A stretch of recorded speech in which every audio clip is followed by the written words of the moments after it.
Europe আমেরিকায় জন্ম নিয়েছিল ফুটবল খেলা। সেই ফুটবল খেলা এখন শুধু ইউরোপ আমেরিকায় সীমাবদ্ধ না, এটা এখন বাংলাদেশের বিভিন্ন গ্রাম অঞ্চলে সকল বয়সের মানুষ সবচাইতে মন থেকে পছন্দ করে এই ফুটবল খেলাকে। সেটাই আসলে দেখাচ্ছি। এটা হলো একটা গ্রামের খেলা, লিগ খেলা। দেখেন কত পরিমাণ মানুষ, কি পরিমাণ পছন্দ করলে একত্র হয়ে দাঁড়িয়ে এভাবে সুশৃঙ্খলভাবে খেলা দেখে।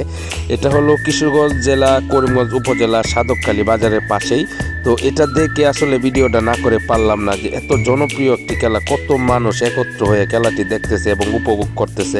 আপনারা যদি গ্রামগঞ্জের সকল ভিডিও পেতে চান, আশা করি চ্যানেলটি সাবস্ক্রাইব করে পাশে থাকবেন। আপনাদের জন্য প্রতিদিনে নিত্য নতুন ভিডিও থাকবে ইনশাল্লাহ, এবং যত প্রকার ভিডিও আছে সকল প্রকার ভিডিও এই চ্যানেলে পাবেন। গ্রামগঞ্জের সকল প্রকার ভিডিও পাবেন। আর কত জনপ্রিয় হলে এই খেলাগুলা মানুষ এভাবে দেখে, তো আমি আর এর আগে কখনো দেখি নাই, আজকে আপনাদেরকে দেখাচ্ছি। দেখেন জনপ্রিয়তার সর্বশীর্ষে ফুটবল খেলা। ধন্যবাদ, সাথে থাকবেন।